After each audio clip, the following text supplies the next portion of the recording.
Hey guys, Sean here and welcome to the F1 Word. Now back in 2017, rumours began circulating that Renault were going to split from Red Bull at the end of 2018, thus ending a partnership which has delivered 4 drivers and constructors world championships. It's a question that gets thrown to us in most live streams if I'm being honest, and that is, what does this mean for Red Bull going forward from 2019 onwards? Well, one option we pretty much know for sure now is not going to happen is a Mercedes deal. Toto Wolff himself coming out last week basically saying Red Bull are never going to get an engine from Mercedes, as the German manufacturer wouldn't be keen on working with a team that are willing to openly criticise their engine supplier, as Red Bull have done with Renault over the last few years. That's the official line. What I genuinely believe it's more to do with performance. I think Mercedes are fully aware that if you put a Mercedes engine in the back of that Red Bull, it would probably beat the works Mercedes team. And I can't imagine Toto Wolff is really going to fancy that prospect. So realistically, that probably leaves Red Bull 4 options, I would say. Aston Martin, a reconciliation with Renault, a deal with Ferrari, or a deal with Honda. First off, I genuinely do not believe that any new engine manufacturer will enter Formula 1 before 2021. I cannot imagine a scenario where an engine manufacturer looks at F1 and says, yeah, let's build an engine that we're only going to use for 2 years and then have to start all over again in 2021. So not before then will a manufacturer enter the sport. The other option then, Ferrari, I just genuinely don't ever see that happening. There is a history there, and that's probably a good thing, maybe a pro if you like, on Red Bull's side.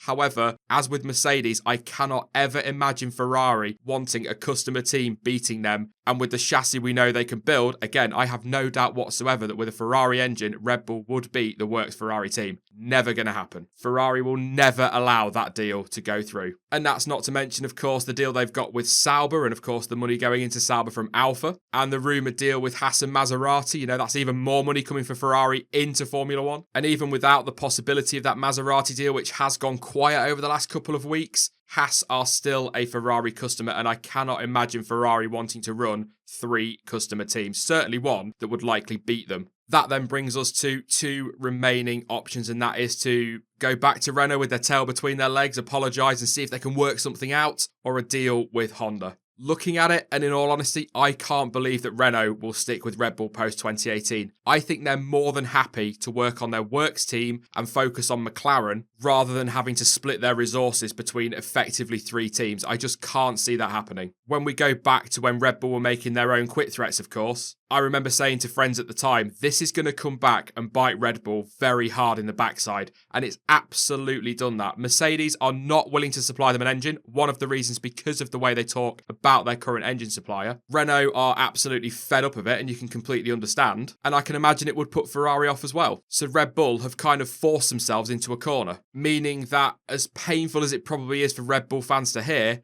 it is more than likely, if it isn't already agreed, that they will be running Honda engines in 2019. Now, as we all know, Toro Rosso will be running the Honda engines this coming season, and I can genuinely see, and I think me, Chaz and Jonty were talking about it on the live stream last week, that Toro Rosso are probably effectively going to become Red Bull's test team for 2018. And moving Red Bull aside for a second, for Honda, it's probably a good thing as well that they're going to be working with Toro Rosso. They're out of that limelight, they're away from that McLaren pressure, they're going to be allowed to develop at a pace that is comfortable for them. Yeah, of course, Red Bull are going to be on their back through the whole of next season to make sure that engine is up to scratch for 2019, but Honda more than likely will face a lot less criticism than they got from McLaren with Toro Rosso. The pressure is kind of off both in a way, especially given I can imagine Toro Rosso pretty much writing off 2018 as a season. And that's not just because they're going to be testing for Red Bull for 2019. I'm going to stick my neck on the line here. I fully expect Toro Rosso to be bought by Honda probably at the end of 2018. Red Bull put Toro Rosso on the market a long time ago and have been desperate to get rid of that team. And of course, Honda came in, supplied the engines, and have also bought a stake in the team. And I genuinely would not be surprised if there is somewhere in this deal something that says we will supply Red Bull with Honda engines in 2019, but we want to buy Toro Rosso. I may be completely wrong and so far wide of the market, it's unbelievable, but it's just the way it kind of feels to me. A Honda works team would be a good thing for Honda and for Formula 1 and a good thing for Red Bull. One thing actually I will add on 2018, I actually get the feeling that Honda are not going to be as bad as we expect next season. They're not going to be up the front fighting for podiums as they've already said they might be, and they're not going to be anywhere near winning races or anything like that. but I genuinely cannot imagine that they're going to be bringing up the rear. I just don't see it. I know a lot of you will disagree, but I actually think they're probably going to be in and around where Toro Rosso were in 2017. And whether people like it or not, that's actually progress for Honda. Not to mention the fact that Fernando Alonso generally has quite bad luck when it comes to decision making, so it probably will go very, very well for Honda next year and possibly go wrong for Renault, but I guess we'll see how that goes next season.